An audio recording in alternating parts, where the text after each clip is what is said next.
I ain't drinking that. Who needs that?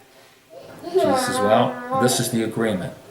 This was the agreement we made. And he's given me a cup. I've already prayed about it.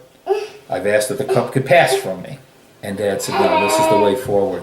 So, while you guys are pulling out your swords, I could call Legion of Angels, but that would just be like putting the cup down, pretending it never existed. I'll tell you what, in situations, we can be in some situations, we better be clear on what cup we want to drink from.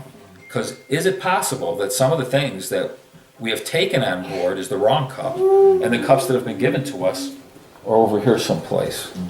And you can get into a lot of 20th century theology. Oh, you don't have to suffer, when everybody in the New Testament says you do. It's the sign of a son, according to Paul in Romans 8. Oh, no, God, you don't suffer. We love getting drunk at Joel's place, don't we? I mean, let's be honest. I do. But there's another cup.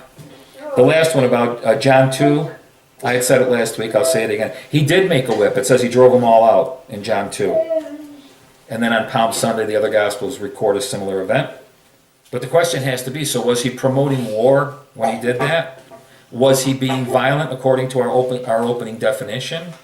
We're not told he was in any way. At the very best, and you really have to exaggerate, he might have broken a few tables. It doesn't even say that. He says he tipped them over. I mean, at the very most, he might have destroyed some property. Is that a call for us to destroy property? No, because it was a prophetic act that he was doing in the temple and telling you, showing us how serious he is about these temples and the things that we allow in that get in the way of the true meaning of this being a temple of prayer. My house shall be called a house of prayer. There's thieves in there stealing all the goodness of God. This was a prophetic act. It was far from being violent, although, depending on the lens you look at it through, it could look like, well, that was violent. 3 weeks now we've been talking about self-defense. So at what point, and I still haven't gotten to self-defense, but we are right now, okay? Closing questions. Is there a case for no choice, nothing but war, it's justified, and that's all there is to it? And I wrote down in my notes probably, but I also put what if. What if the Christians had taken to the streets in the 1930s in Germany and protested the treatment of the Jews? I'm talking about a pacifist approach, a non-violent, in-the-streets resistance to what they knew was happening to the Jews. We have nothing on record, by the way, of any Christian going out into the street and standing up for the Jews. Most likely because that cup would have been tough to swallow. But yet, they were able to stand by and watch the annihilation of a people group. Am I picking on them? No, I'm just saying, what if? 9/11. We've had something happen in this country that we have all lived through. What if we had treated the attack as a criminal action involving an international police force instead of declaring a war on terror? What if America had taken that position? They're two entirely different things. To declare war or to see a crime committed that needs to be addressed like we would any other crime when laws are broken. We can't answer that question because it's too late. We're too far down the road. It's just a what if. What if the role of our military, which is called the Department of Defense, which is kind of funny. It was previously called the War Department. It was changed its name after World War II. What if it really was only for defense? What if it only went on the offense when we are attacked, which we could see 9/11 as that? If we did, what would the offense look like? The offense, I mean, when you go on the offense, what would it look like? A lot of what ifs. We talked about self-defense when we looked at just war. Not offense, but self-defense, defense. Self-defense, I think, answers for itself.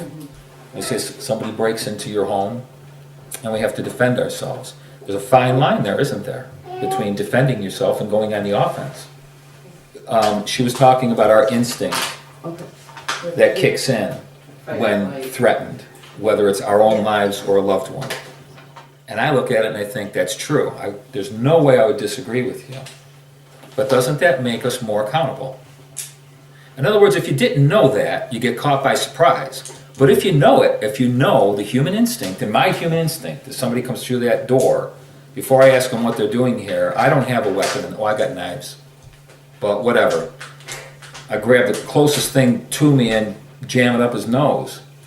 What I'm saying is this, is doesn't our level of awareness and knowledge bring us to a greater accommodation, a greater plan to be able to say, I know my human instinct, but I choose not to act like a human, because I'm more than human anyway. Is that possible? Is that part of it? When we go out and buy a gun, so we've got it ready and loaded in case that event, somebody comes through my front door, is that still thinking about self-defense? Now, I don't have a gun, I don't really care. What I'm saying is that what we're talking about right now, I think makes us accountable. The fact that we know.